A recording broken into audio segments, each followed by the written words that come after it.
Once a dear one who came in the group to 16 PS Rajasthan Ashram asked Sanji a question. In his own words, I will quote him. He said, "Dear beloved Sanji, I thank you from the depth of my heart for granting me the holy initiation.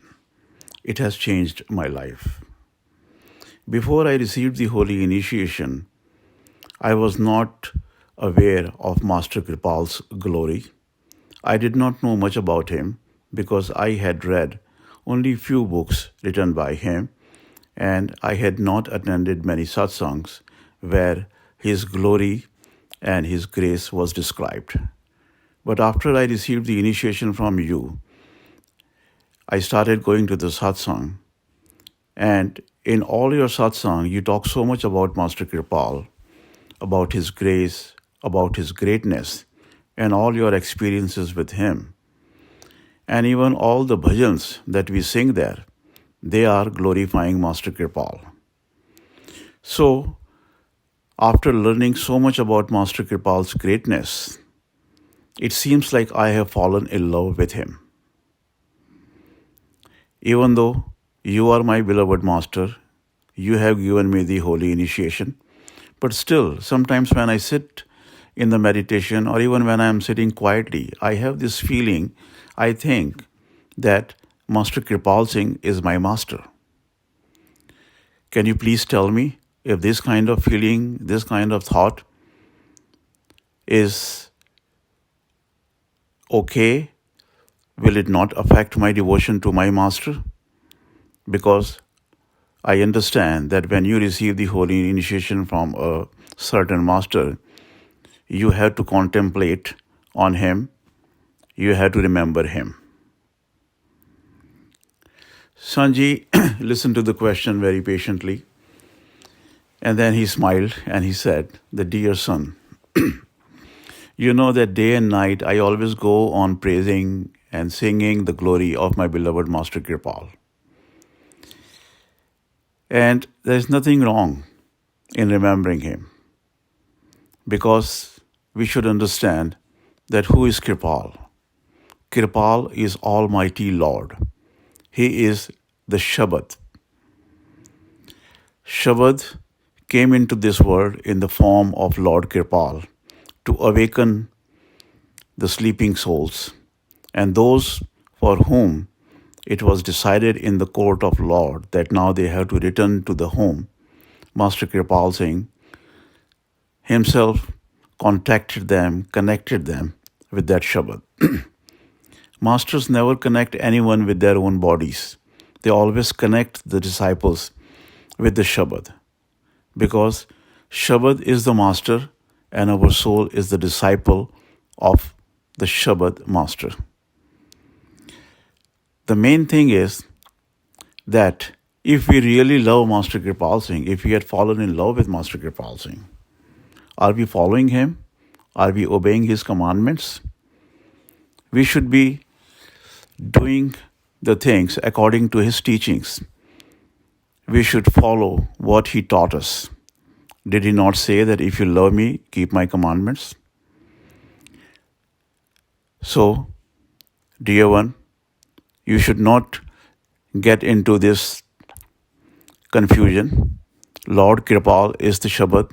He is the Almighty One, and we all are connected with him. We all have to do our bhajan and simran when we have to rise above our body consciousness and we have to merge our soul into him. Sanji told us so many stories about Master Kirpal Singh. And there is a lot of material available everywhere. There are so many books in which Master Kirpal Singh's life stories are written. Master Kirpal himself used to tell stories about his early life, his life as an initiate, and when he started doing the work as per the orders of his beloved master Baba Sant Singh Ji, he used to tell so many stories. Sanji also used to say that in every story of the master, there is a lesson, there is a teaching. In the book of Master Kirpal Singh's life, every chapter gives us a very deep learning, a very deep teaching. I was very fortunate to read a book about Master Kirpal Singh's life, which was put together by Princess Narendra or Princess Kuku. Most of the older initiates may remember that she was connected to the royal family of the state of Jind, and she served Master Kirpal Singh a lot. She even came on the tours to the west with beloved Master Kirpal Singh. Once Master Kirpal Singh told her that Kuku, because that was her nickname, so he said that, Kuku, you have to write my life story. You should write about my life. So she said that, Master, how can I do that? I don't know anything about you. The Master said that, don't worry. You should write down the notes. When I talk in the satsang and talk about my life, you should take the notes, and also I will tell you some things other than the satsangs, which also you should write down, and then you should put all of them together and you will be able to write the book. So she started taking the notes down in the satsang, and occasionally Master Kirpal Singh would tell her some things which he would not normally say in the satsang about his early life. So she started writing the notes. But nothing happened after that.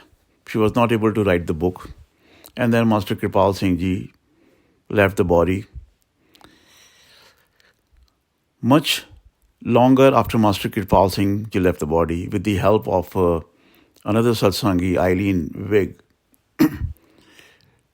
who had done a lot of seva in putting the English Satsandesh and the other literature of Master Kirpal Singh. So they both got together, and then they put a book. Together. I was very fortunate to read that book, and I came to know a lot of things which I would like to share with you, even though you might have heard these stories. But I felt a deep meaning. I learned a very deep moral from those stories. So that is why I would like to share this with you. You know that Master Kirpal Singh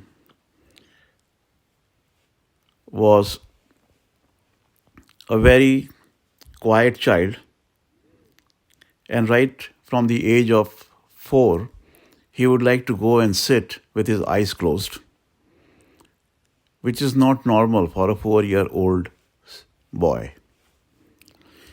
So he would just go and sit, and people around him would know that what is going on. He's not behaving like the other kid, because the kids of his age would go running around, playing things, making mischiefs and things like that. But Master Kirpal was not like that. So one day his father called him and asked him, "Dear son, when you go and sit, what do? What is there for you to keep you there?" Master Kirpal Singh replied that, "Father, I see the light." Now, Master Kirpal Singh's father himself was a devotee of Lord Shiva, and he himself used to do his devotional practices. So he was very happy to hear that his son, Master Kirpal, was doing something spiritual. So he encouraged him. So this went on for some time, and this developed the quality of looking into the within, getting the insights, some sort of all consciousness. So Master Kirpal Singh would know the things which are going to happen, and he would know so many things which the other people would not know. And many times he would share that with other people. And you might have heard this story of when he was in the school, and one day All of a sudden, he came up to his teacher and asked him his permission to go to home, saying that my grandmother is leaving the body and she wants me to be there by her bedside when she leaves the body, so please let me go home. His teacher was not convinced, and he said, even though by that time Master Kirpal Singh was known as a boy saint and people knew about his skill or ability of insight and, telling the future and things like that. But his teacher was not convinced. So he said, no, I don't believe in you. Just you go and sit on your desk and continue studying. I'm not going to buy this. Just a few minutes later, someone came from Master Kirpal Singh's home with a message. And he told the teacher that please let Kirpal Singh come home because his grandmother is leaving the body and she wants him to be there. Hearing this, the teacher was astounded. He was very surprised. And then he realized that Master Kirpal Singh was not an ordinary child. So this thing about knowing of the future or getting the insights continued, and Master Kirpal Singh would often share this with the other people. But once it so happened that there was a rich person and there came the news that some thief has broken into that rich man's house and stolen all his money and jewelry. When Kirpal Singh Ji Maharaj heard this, he came running to his father and he said, Father, I've just heard that some thief has broken into that rich man's house and stolen all his money and jewelry. But Father, the reality is that that rich man himself has stolen his own things, and I can even take you to where he has hidden them. Now Master Kirpal Singh's father, Sardar Hukam Singh Ji, picked up his son and seated him on his lap. And with kindness and patience, he explained the dangers of disclosing events and future happenings to people at large, the majority of whom do not understand the working of the law of karma. That hidden secrets normally should remain hidden until the natural process of the law of cause and effect would induce the reaction to take place and the subject or object be exposed. Otherwise, confusion is liable to result. So he told Master Kirpal Singh that whatever you see in your within or whatever you come to know in the within, that should just remain within you. You should digest it. Otherwise, you may get into some trouble. So after that, Master Kirpal Singh stopped talking about his insights. And when he grew up, there came a time in his life when he had to make the decision that what he wants to do.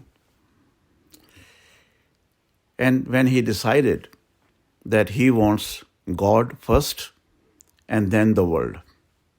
But in order to realize God, in order to meet God, you need to get into the company. You need to go into the company of someone who has realized God, some perfect master, which at that time Master Kirpal Singh was not aware of.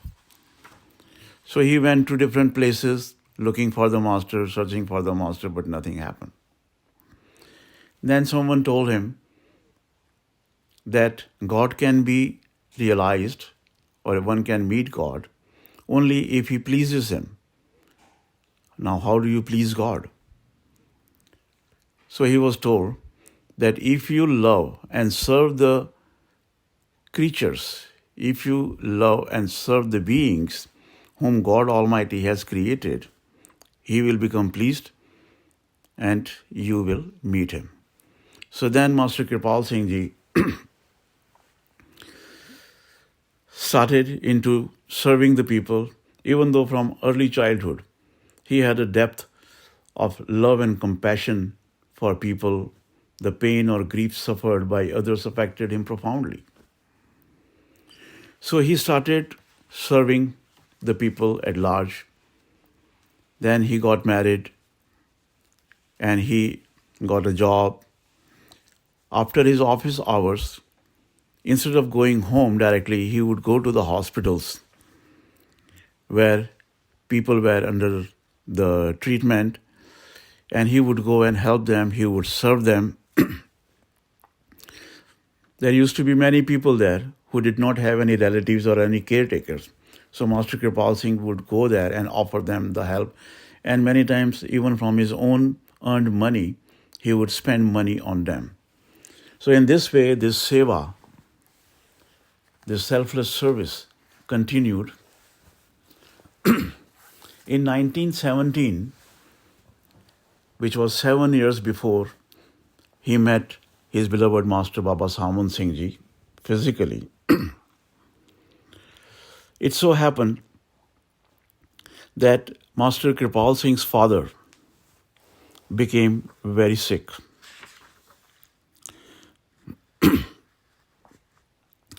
And his symptoms were continuous and uncontrollable diarrhea, which left him extremely weak and helpless. So Master Kirpal took leave from his employment and he served him. Because his father's sickness was such that it was very difficult to find anyone to nurse him. It was considered very dirty work, and even the house servant refused to stay. So Master Kirpal immediately tackled the work of cleaning the house, cooking the meals, getting medicine and supplies, and above all, nursing, feeding, washing, and caring for his father. It was a very difficult job. The cycle of changing the clothes, washing and drying went on continuously day and night, and Master Kirpal rarely slept. As the days went by and the sickness wore on, his father's condition grew weaker, both physically and mentally. When finally the sickness left him, he was reduced to a figure of skin and bone, and his mental powers were considerably depleted, something like a newly born child. He seemed to be washed clean of all thoughts. Even the powers he had acquired through his worship of Lord Shiva disappeared. So, added to the tender and loving nursing of his father's physical body, Master Kirpal started to bring his father back to his regular mental capabilities. He taught him the names of things and how to pronounce them, like this is a spoon, this is a chair, and so on. It was a slow work, but after a few months, his father could speak a little and understand. Then he taught him how to concentrate by remembering God and praying to God, which sped up the return of his awareness. Thereby, he gradually became stronger both physically and mentally. One day, Master Kirpal Singh's father called him and he said, Pal, they used to call him Pal at home. So his father said, Pal, your selfless service has not gone unnoticed. I am very pleased with you, and a parent's blessing has the power to grant a wish. So ask for whatever you want. Now Kirpal knew this was more than just a parent's blessing, for his father was a very spiritual man whose prayer would be heard.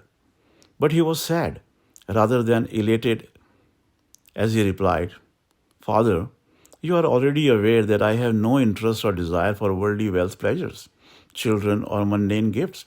I want only to realize God, and all else means nothing to me. His father,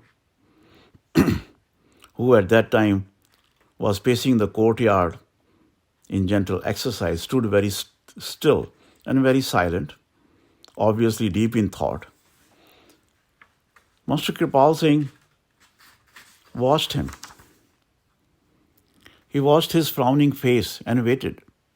And after some minutes, his father turned to him, his eyes filled with a mixture of sternness and tenderness, and said, "Son, I have not seen God, and others may or may not see him, but you will get him without a doubt." Master Kirpal Singh Ji himself used to say that it was through my father's blessings that after that, in my meditation, a beautiful form started appearing before me. And in the beginning, he thought that he was Guru Nanak. That form changed, and ultimately it changed into the form of Baba Sant Singh. So it was due to the blessings of his father, which he had received by serving him, that Master Kirpal Singh was brought to the feet of Baba Sant Singh. Even though Master Kirpal Singh Ji was not far away from Beas, but still he had not heard about Baba Sant Singh Ji Maharaj, and he did not know who he was and where he lived. So one day, when Master Kirpal Singh Ji came to see River Beas, at the train station, he asked someone that which road goes to the river. So that person, instead of answering that question, he said, "Have you come to see the master? Have you come to see the Dera?" Now, Master Kirpal Singh did not know that there was a master there or there was a Dera there. There was an ashram there. So he said, "Is there a Dera here? Is there a master here, a saint here?" And he said, "Yeah, there is a master there. There's a Dera there." So Master Kirpal Singh thought, well, this is very good. It's like killing two birds with one stone. I will go and enjoy sitting near the river, and also there is a saint here whom I could go and meet. But at that time, instead of going to the Dera or going to see the master, he went straight to the river for his meditation. And when he sat in the meditation, he did not like sitting there. Something was pulling him. So he decided to go and see the master, see the Dera.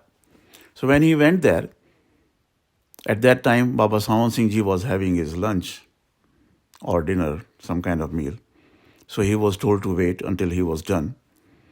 So Master Kirpal Singh Ji saw from a distance the form of Baba Sant Singh, and then he realized, and he said, "Oh, he's the one who has been coming in my meditation." So then he went and he fell at the feet of Master Baba Sant Singh Ji and asked for the holy initiation, which he was granted. So when he would visit Baba Sant Singh Ji in the early days, Baba Sant Singh Ji had appointed 2 sevadars to look after him and do his seva. And Master Sant Singh Ji wanted to give Master Kirpal Singh this special treatment because he used to come from Lahore, which was like a far distance. It was not like a local person. And Baba Sant Singh Ji wanted him to be comfortable. But Master Kirpal Singh, because he himself had done a lot of seva to the people, he was not used to that kind of treatment. So he was sometimes very awkward. So after he received the holy initiation, in which, unlike the other people, like the other people were asked to meditate for 2.5 hours, and Master Kirpal Singh Ji was asked to meditate for 5 to 6 hours a day. So after the initiation, when Master Kirpal Singh went back home, and then after that, when he came back to see Baba Sant Singh again, Baba Sant Singh had 2 dear ones there appointed to serve Master Kirpal Singh. So then Master Kirpal Singh Ji went to Baba Sant Singh and he said that, "O true Lord, I am not worthy of this kind of treatment. I am a very lowly soul. You have showered so much grace on me, and you have given me the holy initiation. You have put me on the path. I don't need anyone to serve me." So then Baba Sant Singh Ji said that, "Okay, From now onwards, you will have to serve the others. And Master Kirpal Singh Ji used to say that order of Master Baba Sant Singh Ji, when he said that now you will have to serve the others, it continued with me. And only because of his words and his grace, the seva is being done. So these are the stories which I understood from reading that book. And the thing which touched me the most was that even though the masters come prepared, Baba Sant Singh Ji also said the same thing, Master Kirpal Singh, and even our beloved Sant Ji used to say that the masters are already the masters before they come into this world. But in order to teach the people of the world, they go through all this. So then I realized that it is not an easy thing to receive the holy initiation. It is an impossible thing. It is a very difficult thing. Unless it is written in your destiny or unless the Master showers grace on you, you cannot get the holy initiation. Even look at the stories of the past masters. Even they had to go through so much. Master Kirpal Singh went through so much. He did so much service to the people. He served his parents. He did a lot of meditation. And then after so many years, he finally got the holy initiation. In the same way, our beloved Sanji also worked so hard. He went and he met with so many saints and sadhus. He got the initiation from Baba Vishandas, meditated on that for so many years. And then finally he got the initiation from Baba Master Kirpal Singh Ji. And look at us. I mean, he gave us the initiation just free of charge. We didn't deserve it. Even now we don't deserve it. He gave us this initiation without our any effort. So we should always be grateful to our beloved Master for giving us so much of his grace. We can always be grateful to him only if we always be in his remembrance and pray to him. Now I'm going to read from the book The Light of Kirpal. It's chapter 58.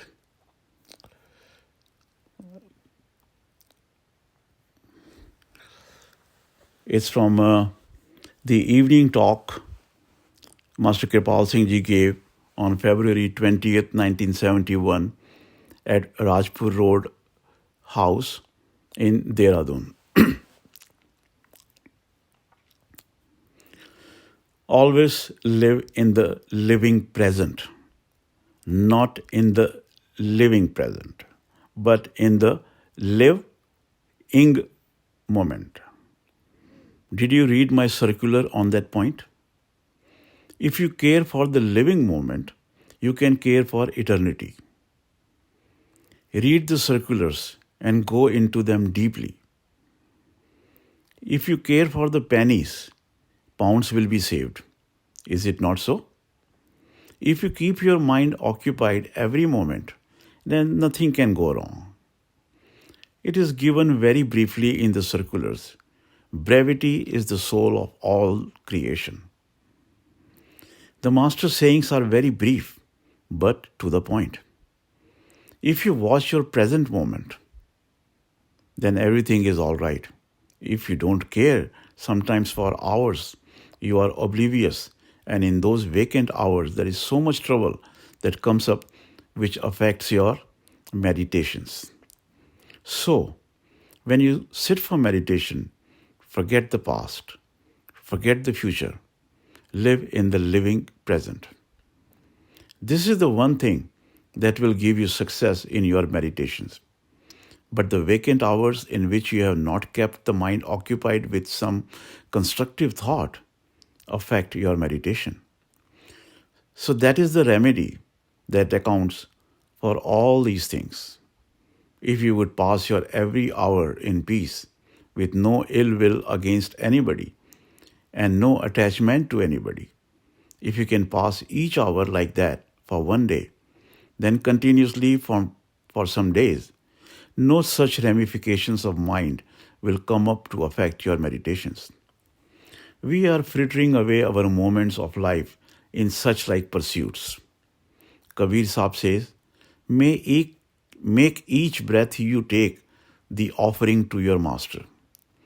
Do you follow what I have said? Every breath you take, make it the offering to your master. This is very valuable. Kabir says, and we fritter away a fortune.